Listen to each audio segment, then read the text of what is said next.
Бул жай дарыгерлер адам өмүрлөрүн сактоого көмөк көрсөтөт. Жаңы реанимация бөлүмү 50ге жакын оорулуу жарандарды кабыл алууга даяр. Азыр 50 койка. Биз деген эгерде мүмкүнчүлүгүбүз бар, ичинде концентратор, сипаптарыбыз менен если бабыроо койсокчу, биз вообще кыргызча айтканда канга салам бербей калабыз деген учурга жеттик.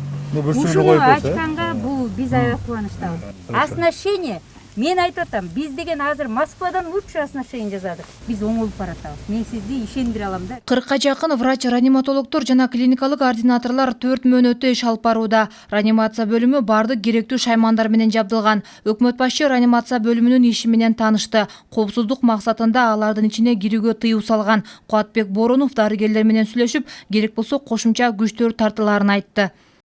Сиздер өзүңүздөрдү караңыздар. Бизге эң азыр жетпей атканы, өзүңүз айткандай, буюрса могул оборудование, койка месталарды баарын иреттеге келтиргендей болуп калдык уже бир топ элечи. Эң негизги маселе азыр ушу сиздерде узкий специалисттердин жетпей атканы болот да. Ушул маселе бизде азырга чейин аябай көйгөйлүү. Мына бүгүн Москвадан келишти билесиздер. Анын ичинде канча узкий специалист бар, все равно врач, болсо медработник. Азыр Турциядан да даярданып атышат, ошондо келебиз дешип. Буюрса силерге жардамчылар да келет. Ошондой эле 400 койкалуу реанимация бөлүмү ачылат. Коргоо иштери боюнча мамлекеттик комитеттин балансында турган 6 кабаттуу имаратта бүгүнкү күндө капиталдык оңдоо иштери жүрүп жатат. Дарыгерлердин айтымында бул жайлар ооруларды дарылоо жана динамикалык көзөмөлдөө үчүн түзүлгөн.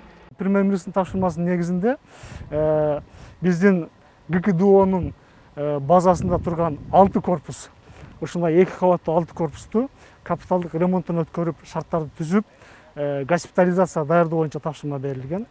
Ошол тапшырмалардын негизинде эртең ГКДО ошол 6 корпусту даярдап, жалпы 405 орунду ошол жерге биздин жарандарга госпитализацияга орундарды даярдап атат. Жалпы ошолорду кошкондо мына 2 күндүн ичинде Кудай буйруса 700дөн ашык орундар ошол СМТ обсервациясында даярдалат.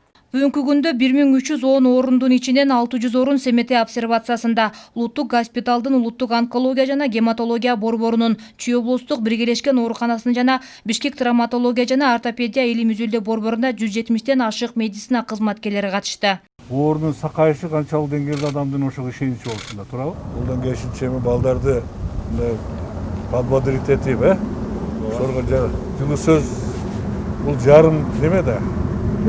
Көңүлдү көтөрүлсө адам тез сакаят эмеспи, туурабы? Ошондой кылып баягы өзүңүздөргө күч кубат берсин, эмес кылыңыздар. Биз колдон келгенин кылабыз.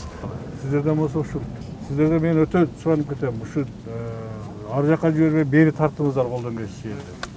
Сөз жок да, аракет. 1-2 күндүн ичинде биз ушул маселени чечишибиз керек. Такыр өлүмдү токтотуш боюнча.